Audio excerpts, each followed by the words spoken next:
और आइए अब स्पेशल रिपोर्ट में बात उस विधेयक की जिस पर पूरे देश की नजर टिकी हुई है। वक्फ संशोधन विधेयक जिस पर सदन में चर्चा हो रही है। अल्पसंख्यक कल्याण मंत्री किरण रिजिजू ने वक्फ संशोधन विधेयक लोकसभा में आज पेश कर दिया। दोपहर 12 बजे से बिल पर चर्चा शुरू हुई जो लगभग 8 घंटे तक चलेगी। बिल के जरिए वक्फ बोर्ड की संपत्तियों को कानूनी दायरे में लाए जाने का प्रस्ताव है। बिल पर चर्चा में रिजिजू ने करीब 58 मिनट तक अपनी बात रखी। उन्होंने कहा कि कांग्रेस के नेतृत्व वाली यूपीए सरकार ने 5 मार्च 2014 को चुनाव से ठीक पहले 123 दिल्ली की प्राइम प्रॉपर्टीज को वक्फ बोर्ड को ट्रांसफर कर दिया था। ऐसा लोकसभा चुनाव के ठीक पहले अल्पसंख्यक वोटों के लिए किया गया, पर वो चुनाव हार गए। रिजिजू ने आगे कहा कि अगर हमने आज ये संशोधन बिल पेश नहीं किया होता तो जिस इमारत में सदन में हम बैठे हुए हैं उस पर भी वक्फ की संपत्ति होने का दावा किया जा सकता था। अगर प्रधानमंत्री नरेंद्र मोदी की सरकार सत्ता में नहीं आती तो कई अन्य संपत्तियां भी गैर अधिसूचित हो गई होती। इसके बाद विपक्ष की ओर से कांग्रेस सांसद गौरव गोगोई ने चर्चा की। उन्होंने कहा कि केंद्रीय मंत्री रिजिजू ने 5 मार्च साल 2014 को 123 प्राइम प्रॉपर्टीज को दिल्ली वक्फ बोर्ड को ट्रांसफर करने का जो दावा किया है वो पूरी तरह से झूठ है, मिसलीड किया जा रहा है। बिल संविधान के मूल ढांचे पर आक्रमण है। जानना चाहूंगा कि ब्रॉडगेज कन्वर्जन करने के बाद में 2013 में वक्फ पे यूजर जो आपने प्रावधान डाला उसके बाद 1970 से एक केस चल रहा था दिल्ली के अंदर में। दिल्ली के अंदर में हमारा सीजीओ कॉम्प्लेक्स है, पार्लियामेंट बिल्डिंग है, कई प्रॉपर्टीज है और इसको वक्फ बोर्ड, दिल्ली वक्फ बोर्ड ने क्लेम किया कि ये वक्फ प्रॉपर्टीज है। उस समय यूपीए सरकार ने पूरा सारा जमीन को डी नोटिफाई करके वक्फ बोर्ड को दे दिया। अगर आज हम ये संशोधन लेके नहीं आते तो जिस सदन में हम बैठे हैं ये पार्लियामेंट बिल्डिंग, इसको भी क्लेम किया जा रहा था। अध्यक्ष महोदय, तो जेपीसी के बाद आखिरकार आज सदन में वक्फ संशोधन बिल पेश कर दिया गया है। लगभग 8 घंटे तक इस पर चर्चा होगी। सबसे पहले अल्पसंख्यक मंत्री किरण रिजिजू ने इसे सदन पर रखा और करीब 58 मिनट तक उन्होंने संबोधित किया। इस बिल के बारे में पूरी बातचीत की, पूरे जो महत्वपूर्ण पॉइंट्स है वो सबके सामने रखे और अब विपक्षी दल सत्ता पक्ष जिन्होंने समर्थन किया है और जिसके विपक्ष में एक एक कर अपना सुझाव दे रहे हैं, चर्चा कर रहे हैं, अपनी बात रख रहे हैं। Repeal bill 2024। नहीं, देखिए ये मुसलमानों के खिलाफ पिछले 10-11 साल से जो बीजेपी ने एक कार्रवाई शुरू की है उसी का हिस्सा है।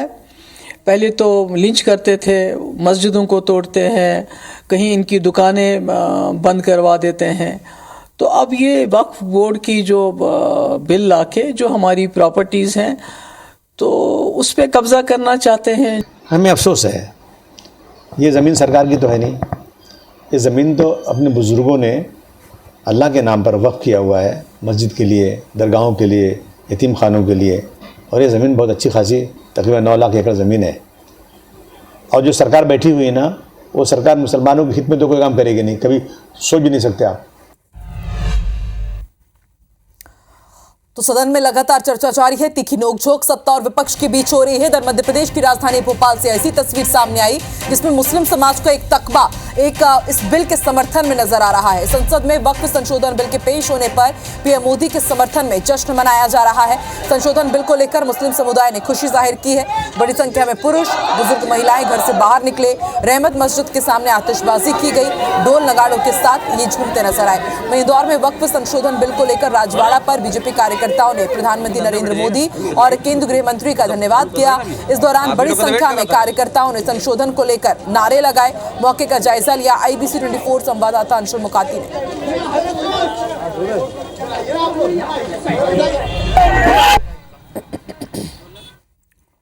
इंदौर में वक्फ संशोधन बिल लाने की खुशी में इंदौर के राजवाड़ा पर जलेबी बांटी जा रही है। बीजेपी कार्यकर्ता जो है वो हाथों में पोस्टर्स और जलेबियां लेकर पहुंचे हैं और लोगों को यहां पर जलेबी खिलाई जा रही है। वक्फ संशोधन बिल जो है आज संसद में लाया गया है और उसके बाद कार्यकर्ता जो है वो यहां पर जलेबी बांटकर खुशियां मना रहे हैं। जिस प्रकार से वक्फ संशोधन बिल को लेकर के बीजेपी जो है पूरे देश में एक माहौल बनाने में जुटी हुई थी, उसी के चलते इंदौर में भी धन्यवाद अमित शाह जी करते हुए जो है यहाँ पर जलेबियाँ जो है वो कार्यकर्ताओं के द्वारा बांटी बांटी जा रही है। उनका ये कहना है कि नरेंद्र मोदी के द्वारा एक ऐतिहासिक निर्णय जो है वो लिया जा रहा है संसद में वक्फ संशोधन बिल ला करके। उस संशोधन बिल के जरिए वक्फ की जो विसंगतियाँ थी उन्हें दूर किया जाएगा और इसी की खुशी जो है वो इंदौर के राजवाड़ा पर मना रहे हैं।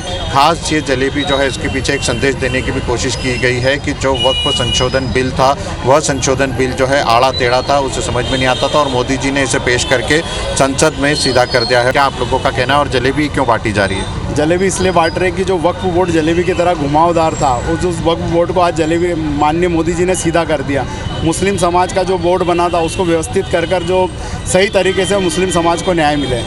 आप लोगों को लग रहा है कि वक्फ संशोधन बिल जो है वो ला करके सही किया जा रहा है? बिल्कुल सही किया जा रहा है। उससे जो मुस्लिम समाज को निश्चित रूप से फ़ायदा मिलेगा क्योंकि मोदी जी की सोच एक विकसित भारत की सोच है। तो विकसित भारत में ये सभी हमारे साथ है और हम लोगों के साथ ये कंधे से कंधा मिलाकर हमारे साथ कार्य कर रहे हैं। तो इंदौर में कार्यकर्ता जो है वो राजवाड़ा पर जश्न मना रहे हैं वक्फ संशोधन बिल लाए जाने को लेकर के। प्रधानमंत्री और अमित शाह जो है उनका यहाँ पर धन्यवाद किया जा रहा है। कैमरा पर्सन संतोष जटवन के साथ अंशुल मुकाती, IBC 24 इंदौर।